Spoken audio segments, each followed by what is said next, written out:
नमस्कार, मी लतिका। आज मी तुम्हाला चटपटीत गवारी बनवून दाखवणार आहे। त्यासाठी बघा ही 150 ते 200 ग्रॅम मी गवारी घेतलेली आहे आणि एकदम बारीक आकाराची घेतलेली आहे। मोठी घ्यायची नाही कारण बारीकच चवीला छान लागते। आणि ह्याचं काय केलेलं आहे, बुडका आणि शेंडा दोन्ही पण मी असे कट करून घेतलेत, हाताने मोडून घेतलेले आहेत। आणि हिला स्वच्छ धुवायची आणि पूर्णपणे पाणी ह्याचं नितळायचं म्हणजे ती व्यवस्थित होते। त्यासाठी बघा ही लोखंडाचा तवा ठेवलेला आहे, हा खोलगट आकाराचा तवा आहे, त्याच्यामध्ये टाकून घेऊया। जर गवारीला थोडंफार जर पाणी राहिलं तरी चालेल, पण शक्यतो एवढा प्रयत्न करा की पूर्ण पाणी नितळून घ्यायचं। आता आपल्याला ह्याच्यामध्ये तेल वगैरे काय टाकायचं नाही आहे। मीडियम गॅसवर एकसारखं आपल्याला 2 मिनिटं परतत जायचे। मीडियम गॅसवर बघा एकसारखं मी हलवत आलेले आहे। एकसारखं हलवायचं म्हणजे असे बघा थोडेसे डाग पडतात आणि गवारी ना थोडीशी फुलते बघा, अशी फुगली जाते अशी थोडीशी। आता ह्यात काय करायचं माहिती आहे का, गॅस बारीक केलेला आहे मी आता। ह्याच्यामध्ये थोडंसं तेल टाकायचं, जास्त तेल नाही टाकायचं आपल्याला, एकदम थोडंसं टाकायचं। एक अर्धा चमचा आपण जेवतो ना तो टाकलेला आहे।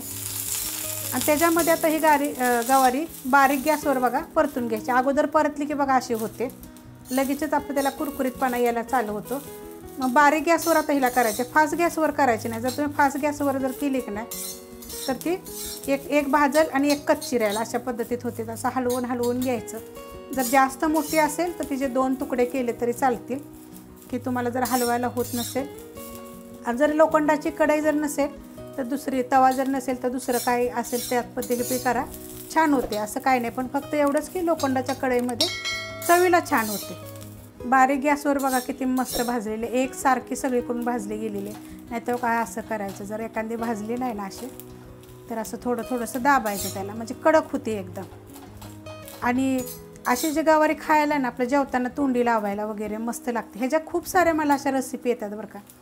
तुम्ही काय करताय, लाईक करत नाही, कमेंट करत नाही। तुम्ही लाईक करायला विसरता, लाईक करत जावा ना। तुम्ही लाईक केलं की नाही की मला पण असं वाटतं की वेगवेगळ्या नवीन व्हिडिओ तुमच्यासाठी आणावेत, त्या दाखवावेत। त्या आपला दुसरा चॅनल आहे ना महाराष्ट्रीयन रेसिपी, त्याच्यावरसुद्धा मी ही गवारी भरपूर वर्षापूर्वी टाकली, ज्यावेळेस आपला नवीन चॅनल होता आणि मी मोबाईलवर व्हिडिओ काढायचे तेव्हा टाकलेला आहे। तर बघा हिला मी अजून थोडीशी भाजून घेते बघा, एकदम मस्त अशी भाजली गेलेली आहे आणि गॅस एकदम बारीक आहे। आता ह्याच्यात मी थोडेसे 2च थेंब फक्त मी ह्याच्यात तेल टाकणार आहे। हे बघा 2 थेंब तेल टाकायचं फक्त, जास्त टाकायचं नाही। आणि हे हलवून घ्यायचं। तुम्हाला जर ह्याच्यात 2 पाकळ्या लसणाच्या टाकायच्या असल्या ना तरी टाकायच्या, छान लागतात चवीला।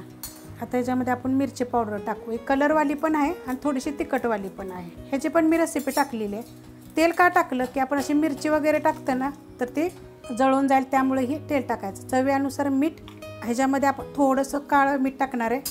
आता हे हलवून घेऊया। मसाला मीठ वगैरे टाकल्यावर बघा मी परतून घेतलेलं आहे एकसारखं। थोडंसं मी ह्याच्यामध्ये चाट मसाला टाकणार आहे आणि हलवून घ्यायचं आणि गॅस बंद करते।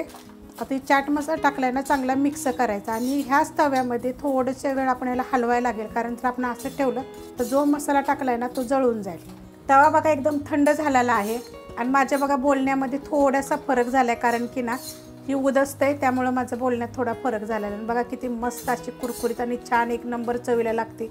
तुम्ही करून बघा। रेसिपी आवडली की लाईक करा, सबस्क्राईब करा, कमेंट करा आणि शेअर बी करा।